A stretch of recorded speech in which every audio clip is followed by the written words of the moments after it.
മറ്റൊന്ന് ഈ കോഴിക്കോട് മണ്ഡലത്തിലെ കാര്യങ്ങളെക്കുറിച്ചാണ്. അവിടെയും സമാനമായ ഒരു സാഹചര്യം, നമ്മൾ ഈ സൂചിപ്പിച്ച അതേ വിഷയങ്ങൾ തന്നെയല്ലേ അവിടെയും ചർച്ചയാകുന്നത്? അവിടുത്തെ ഒരു പോളിംഗ് ദിനത്തിലെ കാഴ്ചകൾ എങ്ങനെയാണ്? അവിടെ നിന്നുള്ള വിവരങ്ങൾ എങ്ങനെയാണ്? വടകരയുടെ അത്ര ആവേശം പ്രകടമല്ലെങ്കിൽ പോലും രണ്ട് സിറ്റിംഗ് എം പിമാർ ലോക്സഭയിലെയും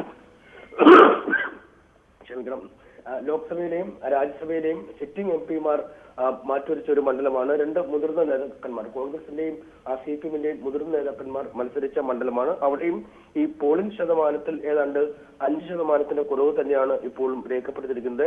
75.16% വോട്ടാണ് അവിടെ രേഖപ്പെടുത്തിയിരിക്കുന്നത്. അതിൽ ബാലുശ്ശേരിയിൽ 76.58, എരത്തൂർ 77, കോഴിക്കോട് നോർത്ത്, സൗത്ത് എന്നിവിടങ്ങൾ, പ്രത്യേകിച്ചും നഗര കേന്ദ്രീകൃതമായ രണ്ട് മണ്ഡലങ്ങളാണ്. അവിടെ 70%, 71% വോട്ടുകൾ മാത്രമാണ് രേഖപ്പെടുത്തിയിട്ടുള്ളത്. ബേപ്പൂരിൽ 74, കുന്നമംഗലം, കൊടുവള്ളി എന്നീ മേഖലകളിൽ 78-76% വോട്ടുകളും രേഖപ്പെടുത്തിയിട്ടുണ്ട്. എന്തായാലും ഈ ന്യൂനപക്ഷ വോട്ടുകൾ ഏറെ നിർണായകമായ ഒരു മണ്ഡലമാണ്. ഈ വോട്ടുകൾ ആർക്ക് കിട്ടും എന്ന ഒരു ആശയക്കുഴപ്പം രണ്ട് മുന്നണികൾക്കുമുണ്ട്. കാരണം ദേശീയ പൗരത്വ നിയമം അടക്കമുള്ള വിഷയങ്ങൾ ഉന്നയിച്ചാണ് CPM ആദ്യഘട്ടം മുതൽ ഇവിടെ വോട്ട് തേടിയിരുന്നത്. ഒപ്പം കരിമിക്ക എന്ന പേര് തന്നെ എഴുതി അത്തരമൊരു പ്രീണനം CPM നടത്തുന്നു എന്ന ആരോപണം കോൺഗ്രസ് മുന്നോട്ട് വയ്ക്കുകയും ചെയ്തിരുന്നു. അതുകൊണ്ട് തന്നെ വോട്ടിംഗ് ശതമാനത്തിൽ ഒരു വലിയ കുതിച്ചുചാട്ടം കഴിഞ്ഞ തവണത്തെ പോലെ ഉണ്ടാവാത്തത് ആരെ തുണയ്ക്കും എന്നാണ് കണക്കുന്നത്. കാരണം ആദ്യഘട്ടത്തിൽ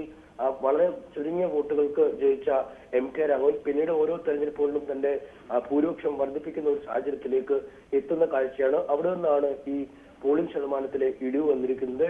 CPM ഒരു പാർട്ടി എന്ന രീതിയിൽ നോക്കിയാൽ കാര്യമായ മുന്നേറ്റമുള്ള അല്ലെങ്കിൽ വ്യക്തമായ സ്വാധീനമുള്ള ഒരു മണ്ഡലമാണ് കോഴിക്കോട്. ഈ കോർപ്പറേഷനിലെ വോട്ട് വീതം പരിശോധിച്ചാലും ഈ സമീപത്തുള്ള എല്ലാ മണ്ഡലങ്ങളിലെ MLA-മാരുടെ എണ്ണം പരിശോധിച്ചാലും ഒക്കെ കോഴിക്കോടിൽ വ്യക്തമായ ആധിപത്യം CPM-നുണ്ട്. അതുകൊണ്ട് തന്നെ പാർട്ടിയുടെ സംഘടനാ സംവിധാനങ്ങളൊക്കെ അതേ മട്ടിൽ പ്രവർത്തിച്ചാൽ കോഴിക്കോട് അനായാസം ജയിക്കാൻ കഴിയുന്ന സീറ്റാണെന്ന് CPM പറയുന്നു. എന്തായാലും നേരത്തെ ഉണ്ടായ പ്രവണതകൾ ഇനി ആവർത്തിക്കില്ല, ഇനി ഒരിക്കലും ആവർത്തിക്കില്ല എന്നാണ് നേരത്തെ എളമരം കരീം തന്നെ പറഞ്ഞത്. പാർട്ടി അതിന്റെ സർവ്വ സ്വാധീനവും ഉപയോഗിച്ച് സർവ്വശേഷിയും ഉപയോഗിച്ച് പോരാടിയ മണ്ഡലമാണ് ഇത്തവണ എന്നും പറയുന്നു. എന്തായാലും ഈ വോട്ടിംഗ് ശതമാനം കുറയുന്നത് ഒരു ആശങ്കയുണ്ട്. എന്നാൽ BJP ക്യാമ്പിനെ സംബന്ധിച്ചിടത്തോളം ചിട്ടയായ ഒരു പ്രവർത്തനം ഇത്തവണ കോഴിക്കോട് മണ്ഡലത്തിൽ MT രമേശ്, സംസ്ഥാന തലത്തിൽ തന്നെ ഒരു മുതിർന്ന നേതാവായ MT രമേശ് കാഴ്ചവെച്ചു. ഈ ആവേശം തെരഞ്ഞെടുപ്പ് ദിനത്തിലും പ്രകടമായിരുന്നു. അതുകൊണ്ട് കോഴിക്കോട് BJP തങ്ങളുടെ വോട്ടുകൾ വർദ്ധിപ്പിക്കുമോ, അല്ലെങ്കിൽ